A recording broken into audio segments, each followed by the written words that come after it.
انی قریب اجیب دعوت الداعی اذا دعانی فلیستجیبوا لی ولیؤمنوا بی لعلہم یرشدون۔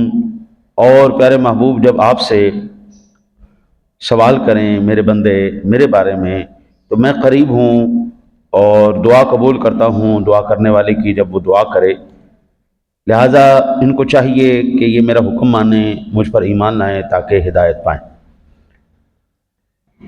اس آیہ مبارکہ کے ضمن میں یہ کل میں نے عرض کیا تھا کہ اللہ وحدہ لا شریک کی بارگاہ مقدسہ میں جب ہم دعا کریں تو اس کے آداب کیا ہیں، کس طرح دعا کرنی چاہیے، ہاتھ اٹھانے کا طریقہ، چہرے پہ پھیرنے کا طریقہ۔ آج ایک اور اہم مسئلہ ہے، وہ ہے فرض نمازوں کے بعد دعا کرنے کے بارے میں۔ ہمارے بعض ساتھی سلام پھیرتے ہی اٹھ کے چلے جاتے ہیں، یہ طریقہ کار حضور کی سنت نہیں ہے، یہ غلط طریقہ کار ہے۔ اس کے بارے میں ایک حدیث پاک جو حضرت امام ترمذی علیہ رحمہ نے حضرت ابو امامہ باہلی رضی اللہ تعالیٰ عنہ سے نقل کی ہے، روایت کی، وہ عرض کرتے ہیں کہ بیان کرتے ہیں کہ میرا آقا کہ عرض کیا گیا یا رسول اللہ صلی اللہ علیہ وسلم کس وقت کی دعا زیادہ مقبول ہوتی ہے، آپ سے پوچھا گیا تو آپ جناب رسالت مآب صلی اللہ علیہ وسلم نے فرمایا رات کے آخری حصے میں اور فرض نمازوں کے بعد۔ رات کے آخری حصے میں آج کل سحری کا وقت رات کا آخری حصہ ہے، اور فرض نمازیں الحمدللہ اللہ تعالی ہمیں توفیق عطا فرما رہا ہے نماز باجماعت پڑھنے کی، لہذا نماز کے بعد دعا کرنا یہ حکم رسول صلی اللہ علیہ وسلم بھی ہے اور عمل رسول بھی ہے۔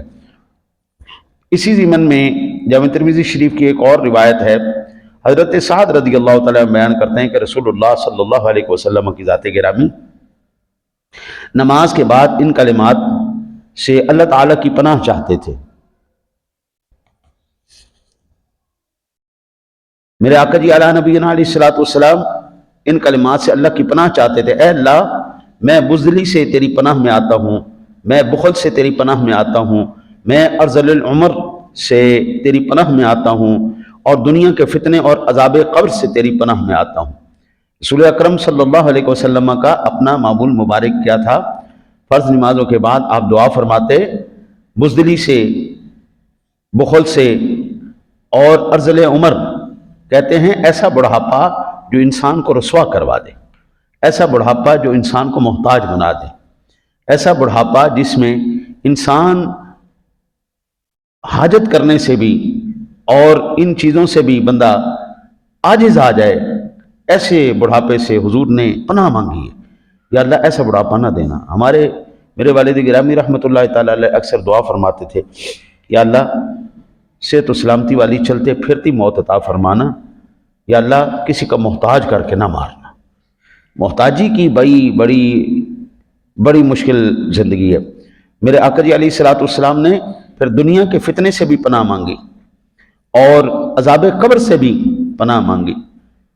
اسی طرح ایک اور حدیث پاک سنن نسائی شریف کے اندر حضرت مسلم بن ابی بکرہ بیان کرتے ہیں کہ میرے والد ہر نماز کے بعد یہ دعا کرتے تھے، اے اللہ میں کفر، فقر اور عذاب قبر سے تیری پناہ میں آتا ہوں۔ اور میں بھی یہ دعا کرنے لگا۔ میرے والد نے پوچھا، اے بیٹے یہ دعا تو نے کہاں سے حاصل کی؟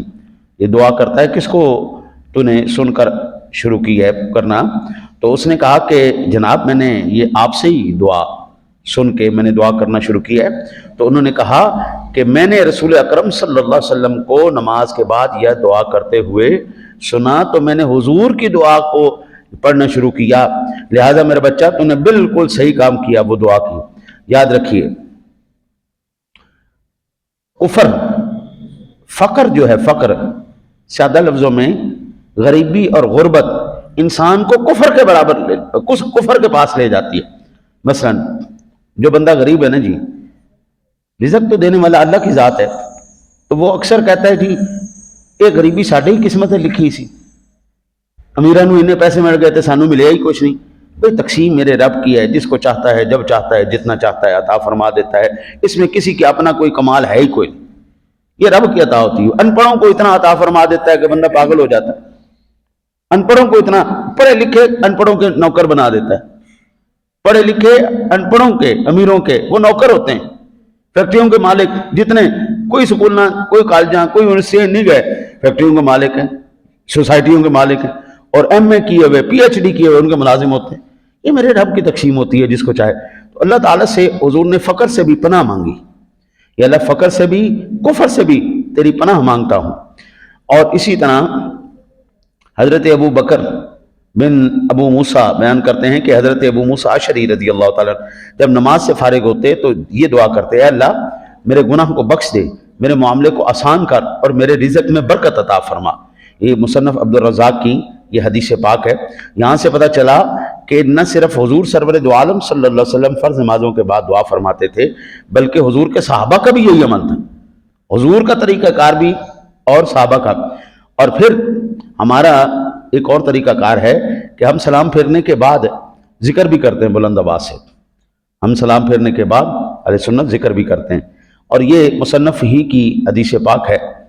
हज़रत मुगीरा बिन शुबा बयान करते हैं कि रसूलुल्लाह सल्लल्लाहु अलैहि वसल्लम सलाम फेरने के बाद पढ़ते थे, ला इलाहा इल्लल्लाहु वहदहु ला शरीका लहु लहुल मुल्कु व लहुल हम्दु व हुवा अला कुल्लि शैइन क़दीर अल्लाहुम्मा ला मानिअ लिमा अअतैता वला मुअति लिमा मनअता वला यनफउ ज़ल जद्दि मिनकल जद्द।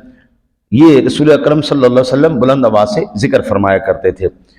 नमाज के बाद सलाम फेर कर ज़िक्र करना, ये कहाँ से साबित है जी? रसूल अकरम सल्लल्लाहु अलैहि वसल्लम से। ये किसका तरीका है? हुजूर का तरीका है। कभी भी फतवा लगाने से पहले ना जी, इंसान अपनी हैसियत को देख ले। मुंह उठा के कह देते हैं जी ये शिरक है जी, ये बिदत है जी, मुंह चुक के कह देता बिदत है, शिरक है। बेवकूफ़ आदमी, बिदत और शिरक कितना खौफनाक गुनाह है आपको पता है? अगर आप किसी को मुशरिक कह रहे हैं और वो मुशरिक नहीं है, तो मुशरिक कौन हुआ? कहने वाला। तो इतनी जुर्रत करने की ज़रूरत ही क्या है?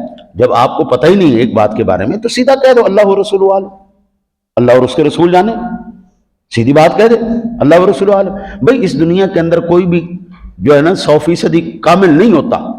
अल्लाह ने हर एक इल्म वाले के ऊपर इल्म वाला रखा हुआ है, हर एक आलिम से बड़ा एक आलिम है, हर एक जी शऊर से एक और ऊपर जी शऊर वाला है।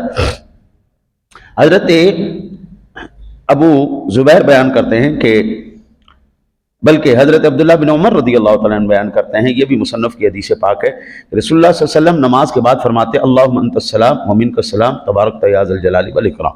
ये हुज़ूर नबी अकरम सल्लल्लाहु अलैहि वसल्लम। और मेरी भी आदत है कि नमाज के बाद ये अल्फाज में लाजमी कहता हूँ, ये दुआ मैं ज़रूर करता हूँ कि हुज़ूर सरवर दो आलम सल्लल्लाहु अलैहि वसल्लम की सुन्नत मुबारक भी हो जाती। ज़िक्र करना, दुआ करना, नमाज के फ़ौरन बाद करना, ये सारे मामलात रसूल अकरम सल्लल्लाहु अलैहि वसल्लम, फिर उसके बाद आप जनाब के सहाबा का ये मामूल रहा है। हम अहले सुन्नत व जमात को अपनी तरफ से दीन नहीं लेके आए, हमारे पास वही रहनुमाइयाँ हैं, वही अहकाम हैं जो रसूल अकरम सल्लल्लाहु अलैहि वसल्लम की ज़ात गिरामी ने हमें अता फरमाए। अच्छा जी, हज़रत अबू ज़ुबैर बयान करते हैं कि हज़रत अब्दुल्ला बिन ज़ुबैर रज़ियल्लाहु तआला हर नमाज के बाद बुलंद आवाज़ से पढ़ते थे, ला इलाहा इल्लल्लाहु वहदहु ला शरीका लहु लहुल मुल्कु व लहुल हम्दु व हुवा अला कुल्लि शैइन क़दीर ला हौला वला कुव्वता इल्ला बिल्लाह वला नअबुदु इला आखिरिही। और फिर हज़रत इब्न ज़ुबैर ने फरमाया कि रसूलुल्लाह सल्लल्लाहु अलैहि वसल्लम हर नमाज के बाद इन कलिमात को बुलंद आवाज़ से पढ़ते थे। और इस रिवायत को इमाम मुस्लिम ने भी नकल किया है, और ये मुसन्नफ़ के अंदर भी हदीस पाक है। हज़रत उम्मे सलमा बयान करती हैं कि रसूल अकरम सल्लल्लाहु अलैहि वसल्लम की ज़ात गिरामी सुबह की नमाज का सलाम फेरने के बाद दुआ करते, ए अल्लाह मैं तुझसे इल्म नाफ़िअ, पाक रिज़्क़ और अमल मकबूल का सवाल करता हूँ। और आखिरी हदीस पाक भी समात फरमा लें कि मेरे आका जी आला नबीना अलैहिस्सलातु वस्सलाम की ज़ात गिरामी ने इरशाद फरमाया कि हज़रत अबू उमामा बाहिली बयान करते हैं कि रसूलुल्लाह सल्लल्लाहु अलैहि वसल्लम ने फरमाया, जिसने हर फ़र्ज़ नमाज के बाद आयतुल कुर्सी को पढ़ा उसको जन्नत में दाखिल होने से मौत के सिवा और कोई चीज़ माने नहीं होगी। ये सुनन कुबरा शरीफ की हदीस पाक है। हम अल्हम्दुलिल्लाह ये सारे अमल करते हैं। हम नमाज के बाद ज़िक्र भी करते हैं, हम नमाज के बाद आयतुल कुर्सी भी पढ़ते हैं, हम नमाज के बाद दुआ भी करते हैं। और ये सारे तरीके किसके हैं? रसूल अकरम सल्लल्लाहु अलैहि वसल्लम के। अल्लाह से दुआ है अल्लाह ताला आपको मुझे अमल की तौफीक अता फरमाए।